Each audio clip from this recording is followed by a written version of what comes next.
Well, good morning, everybody. How's eMERGE treating you so far? Woo. You're not a very engaging audience. How's eMERGE treating you?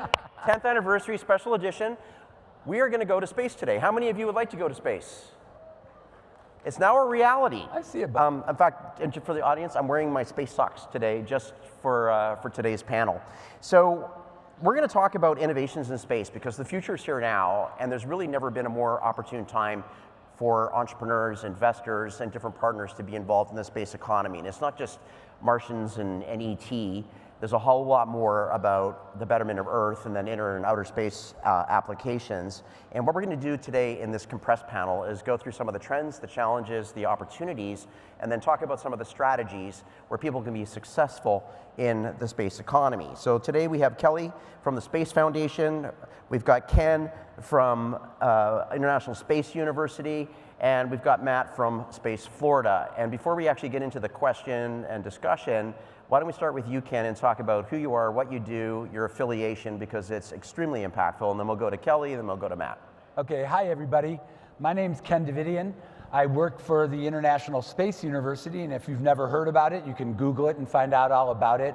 I spent 40 years in the space industry, 35 years in government at NASA and at the FAA Office of Commercial Space.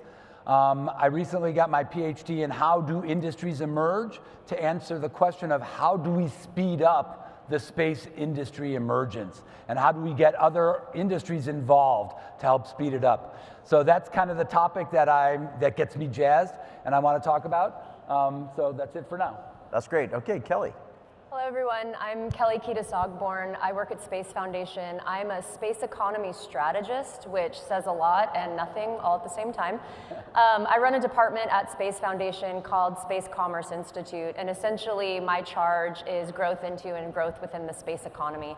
So we look at topics and trends and really a lot of the market drivers and technologies that are enabling business opportunities in space. And then we do programs and strategies around them. So we work with different innovation centers like the Levan Center in Broward County, doing incubators and accelerators. And we also do a lot of consulting work to do capacity building around localities and how industries can become part of the space economy if you don't realize that you're part of one yet.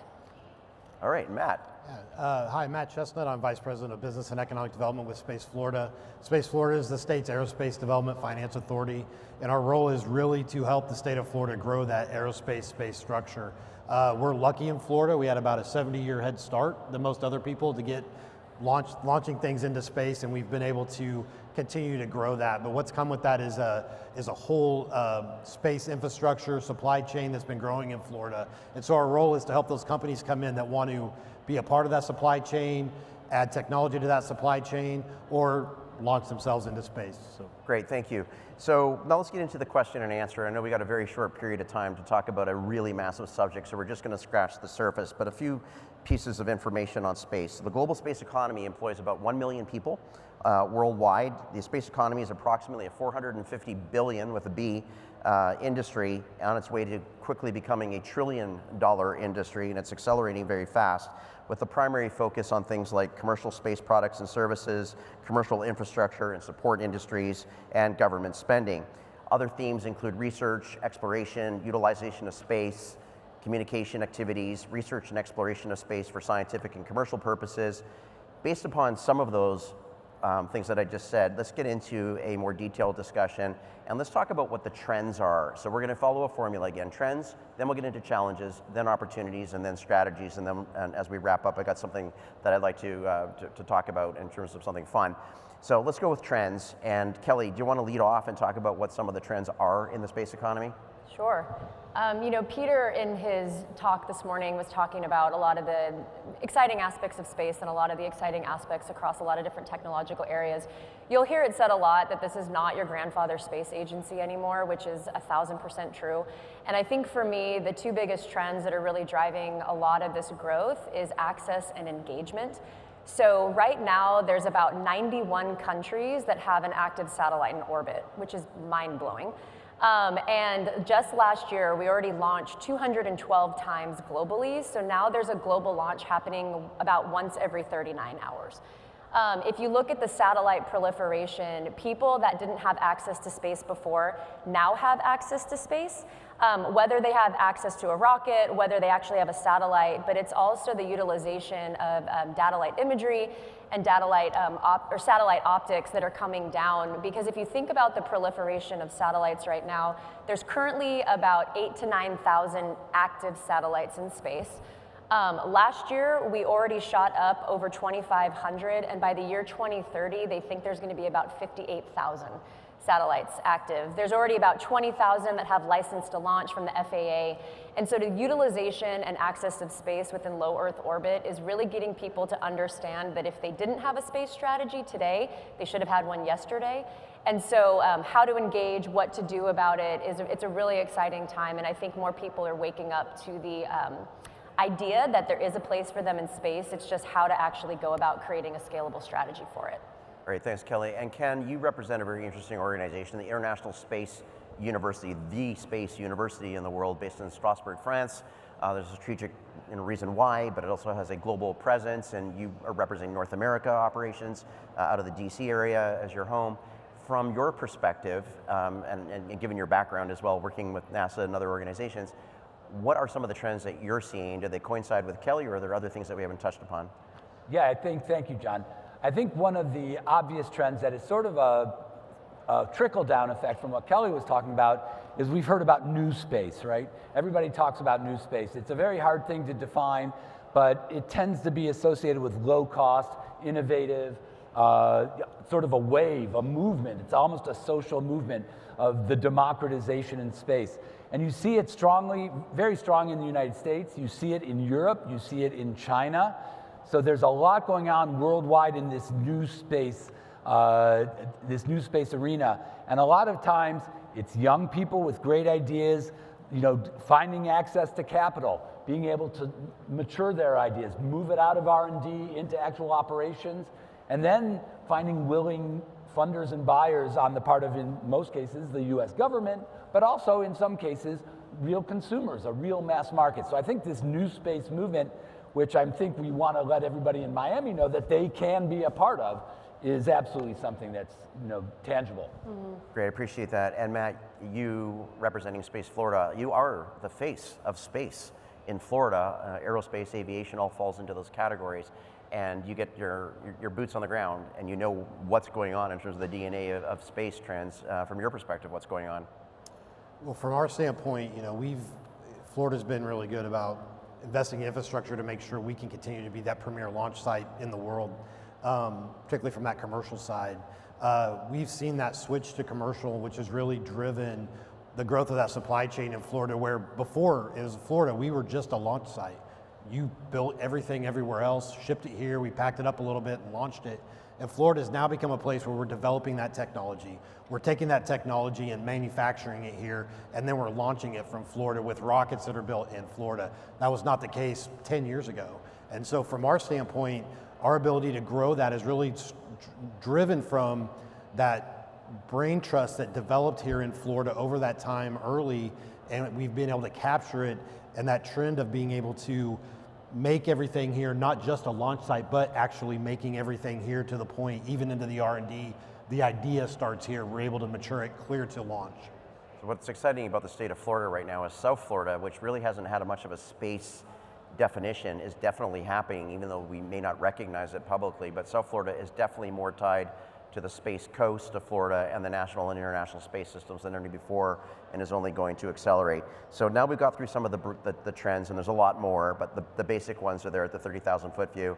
Let's talk about the challenges. What are the challenges that we have to be aware of as the space economy continues to grow? And Ken, how about we start with you? Yeah, so there are a lot of challenges. Number one, space is technically difficult.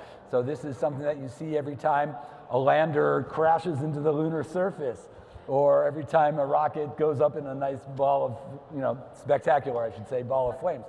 So there are technical challenges.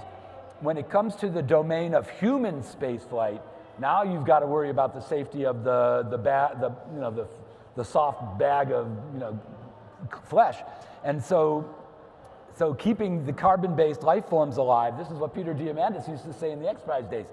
keeping the carbon-based life forms, they're self-loading, self-replicating, carbon-based life forms, keeping them alive is really important. So that's a really, really difficult thing as well. And then to do that, you need to gain a lot of legitimacy.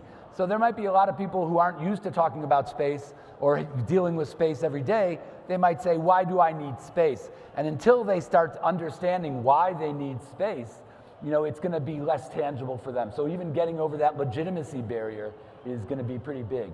All right. And Matt, how about we start with you? I think it's all those are good, but also it's the attraction of investment. I think what we look at is companies looking to invest into space. Space, a lot of that stuff's unknown and it's risky.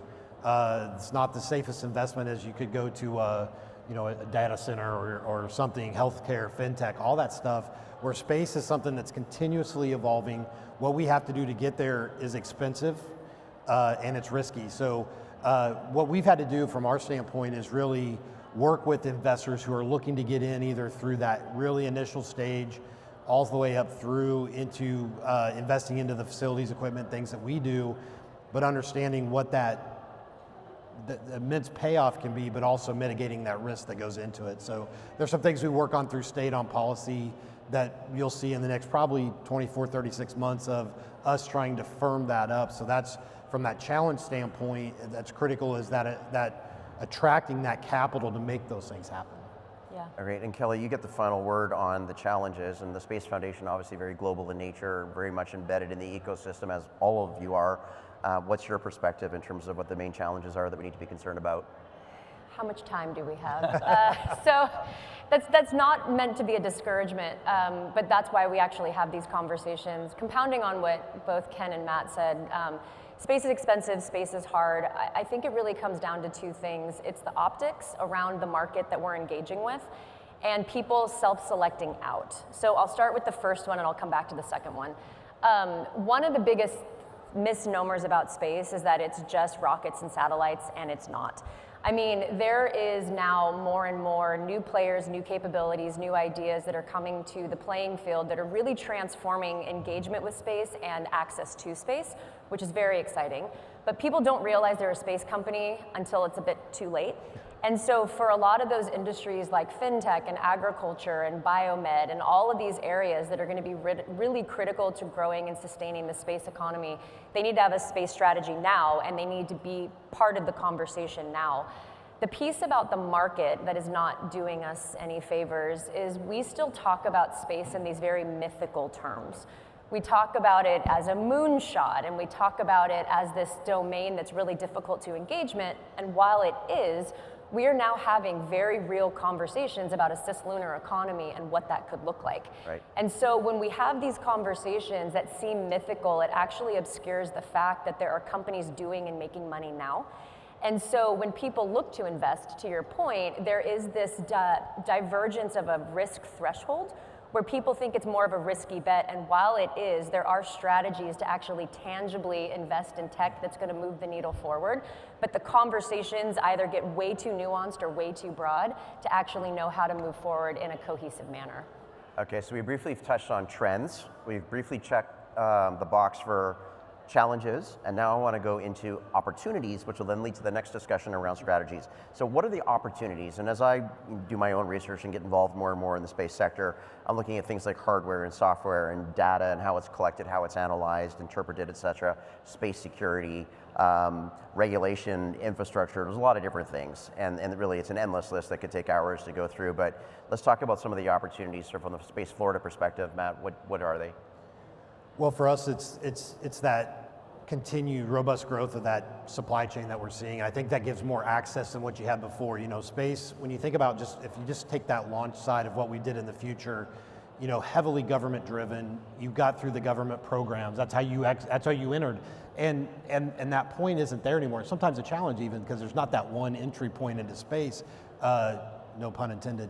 But it's getting that, seeing that proliferation of being able to access at different points, and also understanding, as Kelly's point, space technology isn't small. There's a lot of, space affects everything. Everything we do today, driving, computer, communication, space related. So there's so many technologies that are being developed that you don't think of space that will have space applications in the future. So I think the opportunity is it's just broad, and it keeps getting broader, and as Kelly's point is, understand your space strategy going forward. That's a huge opportunity. So basically there are more opportunities than there truly has ever been, and yet more to come that are undefined. So Ken, your perspective, opportunities, where are we going? Opportunities, the biggest opportunities don't come, in my perspective, the biggest opportunities aren't in the field of, oh, we need new ideas. There's a lot of companies coming up with new ideas, new innovations. There's a lot of organizations, both public and private, that are giving a lot of money. Of course, the industry can use more money, but there's not a bad amount going in, so there's a lot of money. What we need is where the real opportunity is for customers. How do we develop customers for space? And I don't know the answer to that, and this is the real problem that I think once we solve this nut, then I think the space markets will start taking off. There's only a certain amount of space market that the government can fund, whether it's in this country or another country. So moving beyond that and making access to space and utilization of microgravity environments a profitable and lucrative and maybe even fun, entertaining thing to do, I think is going to be the real set of opportunities. All right, and Kelly, thoughts, opportunities? Yeah, I think for me, what's exciting about it is there's so much more of the value chain to engage with. So the number that you threw out for the space economy, and it's rapidly changing all the time, but at Space Foundation, we're conservatively estimating that it's going to reach $772 billion by 2027, which is 3 years from now. And with all of the activity that's happening in low Earth orbit, not just from the satellites, but the commercial space stations that are going to come online, and to your point about the utilization of zero-G and microgravity and what that can do for different societies and economies is absolutely tremendous. Because what a lot of people don't realize is while most people are thinking about space and putting things up, about 95% of the space economy is the space to Earth market. So it's utilizing space-based data, space-based technology, tech transfer from things that have already been put in orbit, and it's going to completely transform the way that we engage and do things here on Earth. And the thing that I am the most excited about is, again, utilizing the conditions in microgravity, because there are some companies that are figuring out how to create and grow livers on chips, for example. There was a company that was able to accelerate an osteoporosis treatment in microgravity and then get it FDA fast-tracked. There was another company that could design a retina with the size and sophistication to actually implant into the eye. And so we're just scratching the surface of what that's gonna do. And Matt, to your supply chain issue, I mean, imagine if we don't have to offshore and we can just go 62 miles up. It's gonna completely transform the way that industries and individuals and academia access and engage in space, and it's just gonna be very, very exciting. Okay, so we got trends, we got challenges, we got opportunities. Now for all the entrepreneurs in the room that are entering the space sector, are in it, or maybe want to pivot what they do to support the growing space economy, there are many opportunities there. So let's talk about some of the strategies. If somebody wants to be successful in this growing space economy, what are the strategies that are allowing them to get there? And perhaps we start with you, Matt. Yeah, that's always interesting. You know, we spend a little bit of time on that, but from a strategy point of getting in there, for me, we get a lot of people saying, hey, we want to enter the market. Well, for me, it's understand what your technology can do is if you're going to add it into the space market. Where are you a solution to a problem? Are you a new thing that can help something into space? And then getting it in front of the right people. You know, that is understanding that market, which is broad, and we talked about, but the ability to understand what you can do and where it can fit in that space sector, whatever that may be, is critical. And that's talking to people who are in that sector. And that's really making sure you understand who those leading people are in that market that you're looking at. And then how do you access them? Where are they located? That's always a big deal. And getting in front of them or getting that in front of the right people too. So that's from a strategy standpoint on that. Yeah, that's great, insightful information, and hopefully that's a benefit to people in our audience. Some great advice and guidance there. Kelly, we'll go down the line, and then we'll go to you, Ken. So what do you think, Kelly? So I would say that step one is recognize that you are a space company, whether you realize it or not. Because really, when you start to peel back the onion, space implicates every continent, country, community, and citizen, right?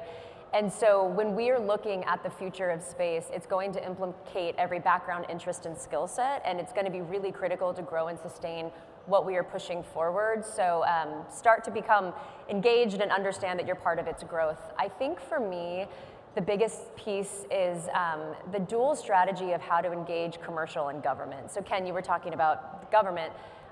Commercial alone is a myth in space right now. It just is. The US government and governments around the world are still the primary customer of space tech. Doesn't mean that they always will be, but they still are.